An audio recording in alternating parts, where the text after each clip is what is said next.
Mission Kashmir के दौरे पर राहुल गांधी वादी में अपने उम्मीदवारों की हिमायत में की रैली। लोगों के मसाइल हल करने का किया वादा, सरकार पर जमकर बोला हमला। राहुल गांधी ने जमकर साधा पीएम मोदी और आरएसएस पर निशाना, कहा देश में नफरत फैला रहे हैं ये लोग, नफरत का जवाब मोहब्बत से देगी कांग्रेस। 6 सितंबर को जम्मू कश्मीर के दौरे पर जाएंगे वज़ीर दाखिला अमित शाह। अवामी रैलियों को करेंगे खिताब, पार्टी का मैनिफेस्टो भी करेंगे जारी। जम्मू कश्मीर इलेक्शन के दूसरे मरहले के लिए नॉमिनेशन भरने का अहम काम जारी। गांदरबल से उमर अब्दुल्ला ने नॉमिनेशन किया दाखिल। नॉमिनेशन के बाद गांदरबल के आवाम से की वोट की अपील। मेंढा असेंबली में पीडीपी के टिकट को लेकर के तनाज़ा। पीडीपी उम्मीदवार मारूफ खान ने अपना टिकट एडवोकेट नदीम खान को सौंपा। चर्चा के बाद पीडीपी आला कमान लेगा फैसला।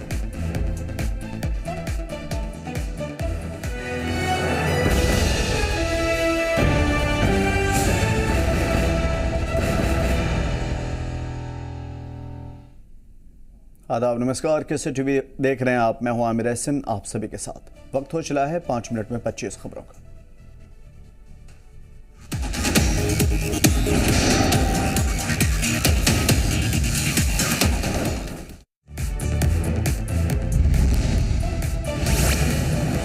शोपियां वाक़ जनापुरा के पहनू गांव में आज नेशनल कॉन्फ्रेंस पार्टी का असेंबली हल्के के कारकुनान का इजलास। कारकुनों को अवाम के बीच में जाकर के लोगों के मसाइल सुनने और पार्टी को ज़मीनी सतह पर मजबूत करने के लिए हदायत। कुलगाम जिले के चेसर गांव में पीडीपी उम्मीदवार मोहम्मद अमीन डॉन ने इंतखाबी रैली निकाली। बड़ी तादाद में लीड डॉन हुए शामिल, कहा लोगों की परेशानी दूर करना हमारी जिम्मेदारी। और राजपुरा से नेशनल कॉन्फ्रेंस के उम्मीदवार गुलाम मोहिउद्दीन ने मुख्तलिफ इलाकों में जाकर लोगों से की मुलाकात। इंतखाबी मंशूर में किए गए वादों के बारे में लोगों को दी जानकारी, कहा इन वादों को पूरा करने की पाबंद होगी नेशनल कॉन्फ्रेंस।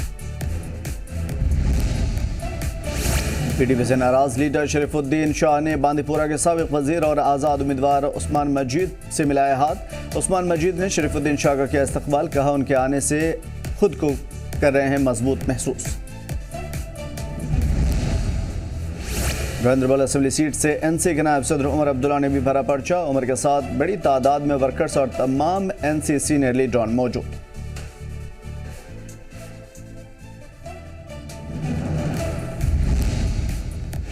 पर्चा दाखिल करने के बाद उमर अब्दुल्ला ने मीडिया से किया खिताब, कहा जम्मू कश्मीर में एक नए बदलाव की है जरूरत, नेशनल कॉन्फ्रेंस लाएगी वो बदलाव।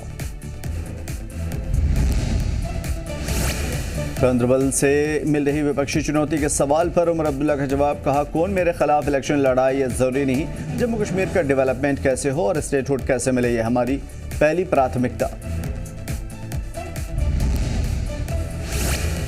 जम्मू कश्मीर असेंबली इलेक्शन में कई कैंडिडेट आज़ाद उम्मीदवार के तौर पे लड़े हैं चुनाव।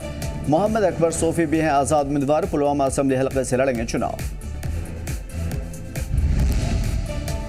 अकबर सोफी यूएपीए के तहत दर्ज एक मामले में 4 साल तक जेल में थे बंद, कहा पिछली सरकार ने अवाम के साथ की है धोखाधड़ी, सियासी माहौल में बदलाव की है सख्त जरूरत। और जम्मू कश्मीर में कई नए चेहरे भी आजमा रहे हैं अपनी किस्मत। पेशे से मजदूर एक शख्स मैदान में ई रिक्शा चलाकर चलाते हैं अपना घर। उधमपुर वेट से भरा है पर्चा। जम्मू कश्मीर में कांग्रेस की इंतखाबी तशहीर की शुरुआत। राहुल गांधी ने रामबन में की रैली, मरकजी सरकार पर बोला जमकर हमला। रामबन में राहुल गांधी ने कहा पहली बार किसी रियासत का दर्जा छीना गया, पहले रियासत बनाई जाती थी, अब दर्जा छीना गया। सबसे पहले जम्मू कश्मीर का उसका दर्जा बहाल करना है कांग्रेस का मकसद। जम्मू कश्मीर के एलजी पर भी राहुल गांधी ने बोला हमला, कहा आज एलजी के तौर पर राजा कश्मीर में बैठा है। ये दो नजरिए की लड़ाई है, एक तरफ नफरत है, एक तरफ मोहब्बत। नफरत को मोहब्बत से ही हटाया जा सकता है। ये मोदी पर राहुल गांधी ने साधा निशाना, कहा पूरे मुल्क में नरेंद्र मोदी जी ने बेरोजगारी फैलाई, छोटे कारोबारियों के लिए कानून लाए जाते हैं, कश्मीरी हैंडीक्राफ्ट टूरिज्म से रोजगार देते हैं, बीजेपी वाले इन लोगों को दबा कर रखते हैं। जम्मू कश्मीर में राहुल गांधी ने किया जीत का दावा, कहा यहां पर कांग्रेस पार्टी के इत्तेहाद की सरकार आ रही है। हमारा पहला काम सरकारी नौकरियों को बढ़ाना होगा, सरकारी नौकरियों में उम्र की हद को भी बढ़ाएंगे। और मुल्क भर में सियासी तौर पर बवाल, बुलडोजर पर अखिलेश यादव योगी में जुबानी जंग तेज। योगी बोले बुलडोजर चलाने के लिए चाहिए दिमाग। अखिलेश का पलटवार, बुलडोजर में दिमाग नहीं स्टीयरिंग होती है।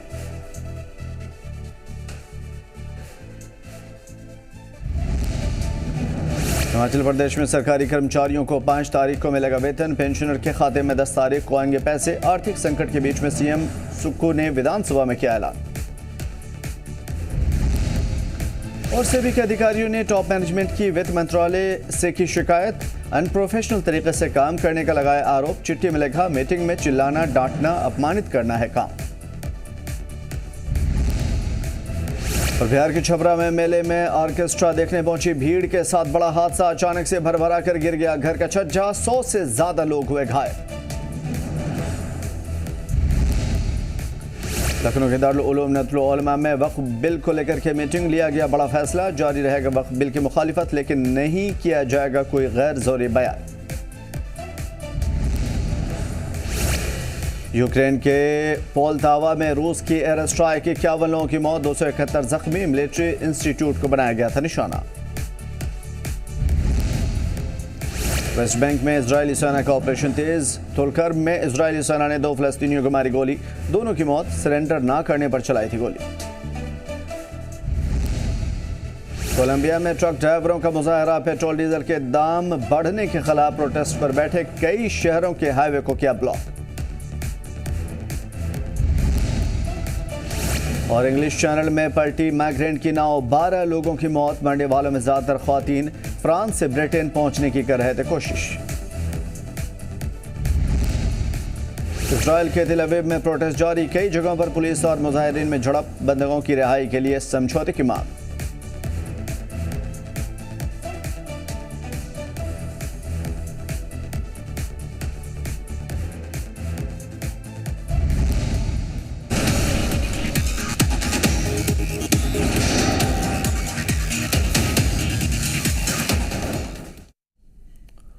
और अब जम्मू कश्मीर की खबरों पे तफसीली नजर डालते हैं। उधर पर्चा नामजदगी के दौरान आज श्रीनगर में नेशनल कॉन्फ्रेंस और जेके अपनी पार्टी के कारकुनान के बीच में कहासुनी के बाद कशीदगी फैल गई।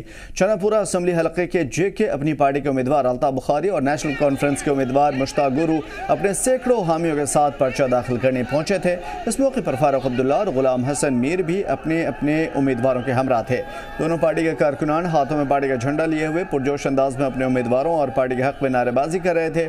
इस बीच में श्रीनगर म्यूनसिपल कॉर्पोरेशन ऑफिस के बाहर एक दूसरे के खिलाफ कमेंट को लेकर के तनाज़ा बढ़ गया, लेकिन पुलिस और सिक्योरिटी फोर्सेस की मुदाखलत के बाद हालात को काबू किया गया।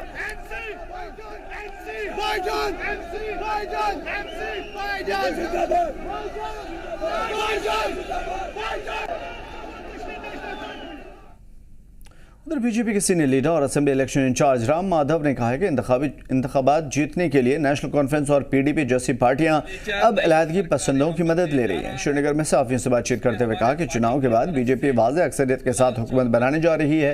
राम माधव आज बीजेपी उम्मीदवारों के नॉमिनेशन पेपर दाखिल कराने के बाद सहाफियों से बातचीत कर रहे थे। उन्होंने कहा कि 2024 का असेंबली इंतखाबात तारीखी साबित होगा। कश्मीर में नॉमिनेशंस का सिलसिला जारी है।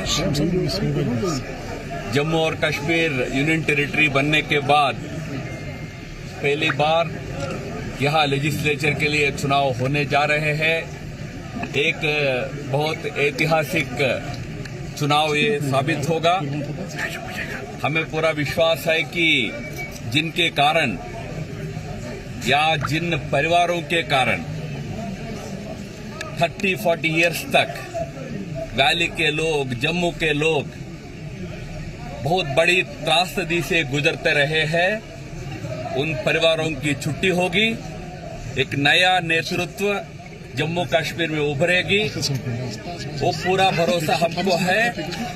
जो शांति चाहने वाले, आतंकवाद का समर्थन बिल्कुल नहीं करने वाले, विकास चाहने वाले, ऐसे नए लोग, नए पार्टियां, नए लीडर्स कश्मीर घाटी में भी उभरेंगे।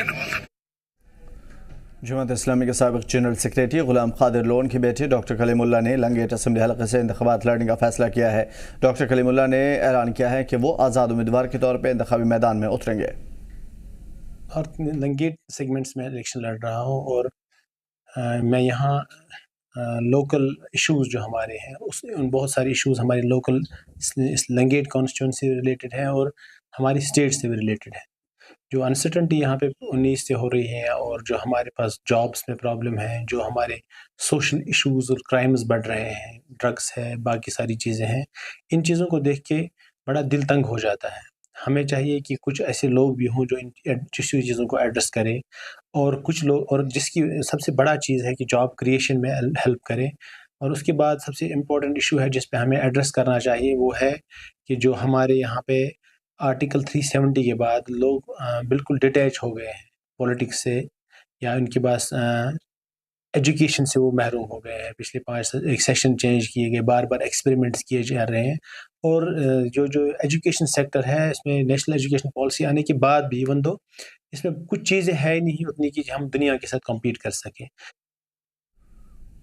उधर सांबा में कांग्रेस को आज बड़ा झटका लगा जब कांग्रेस पार्टी के लीडर राजकुमार भगत ने अपने सैकड़ों हामियों के साथ आज़ाद समाज पार्टी का दामन थाम लिया। सांबा के राजगढ़ में आज आज़ाद समाज पार्टी के जरिए एक प्रोग्राम का एहतमाम किया गया था। इस मौके पर रामगढ़ असेंबली हलके के आज़ाद समाज पार्टी के उम्मीदवार सुरेंद्र अत्री ने भी यहां पे शिरकत की। पार्टी के रियासती सदर राजेत रमित ने राजकुमार भगत को फूलमालाएं पहनाकर उनका पार्टी में इस्तकबाल किया। साथ ही ये ऐलान भी किया गया कि राजकुमार भगत सांबा असेंबली हल्के से इंतखाबात लड़ेंगे। इस मौके पर रजत रमित ने कहा कि चंद्रशेखर आज़ाद की अगुवाई में बनी आज़ाद समाज पार्टी का जम्मू कश्मीर में जनाधार बढ़ता जा रहा है और राजकुमार भगत ने लोगों से खिताब करते हुए कहा कि पार्टी को मजबूत करने और लोगों की फलाह के लिए, उनकी भलाई के लिए काम करते रहेंगे। जम्मू कश्मीर में लगातार आज़ाद समाज पार्टी का ग्राफ जो है बढ़ता जा रहा है, क्योंकि जिस तरीके से जितनी भी पॉलिटिकल पार्टियां हैं, चाहे वो भाजपा हो, चाहे कांग्रेस हो, चाहे नेशनल कॉन्फ्रेंस हो, कहीं ना कहीं जो है उन लोगों वो असफल हुई हैं बहुजन समाज के लोगों के मुद्दे उठाने में।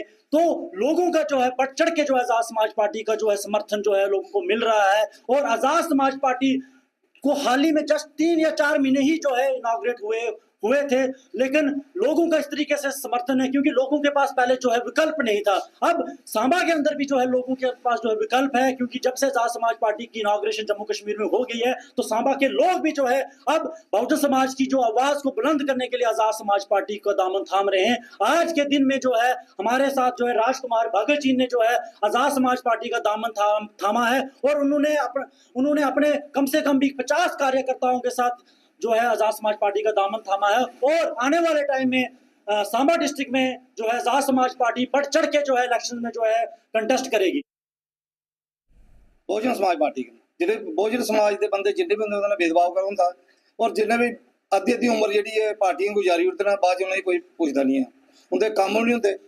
और अज मैं देखिया कि कुछ टाइम जिहड़ी चंद्रशेखर आज़ाद साहब जिहड़े पार्टी बनाई है और इनकी सोच, इनकी विचारधारा अस भी उनकी विचारधारा कन्नै चलने एग्री होए। और मैं चाहना कि जेह्ड़े साढ़े लोग बहुजन समाज पार्टी के लोग न वो सारे इस आज़ाद समाज पार्टी कन्नै जुड़न और ज़्यादा कोला ज़्यादा समर्थन देन साढ़े लोकें गी और अस अपने लोकें दी एक आवाज़ मजबूत करचै। और मेंढर रिजर्व असेंबली सीट से आज चौधरी इमरान जफर ने आज़ाद उम्मीदवार के तौर पर अपना पर्चा दाखिल किया। कांग्रेस और डेमोक्रेटिक प्रोग्रेसिव आज़ाद पार्टी से जुड़े रहे इमरान जफर के नॉमिनेशन भरने को लेकर के सियासी हलकों में काफ़ी चर्चा है। इस सीट पर नेशनल कॉन्फ्रेंस के जावेद राना और बीजेपी के मुर्तज़ा खान के बीच में मुकाबला है। इमरान जफर का कहना है कि नौजवानों के मसाइल हल करने के लिए ज़रूरी है कि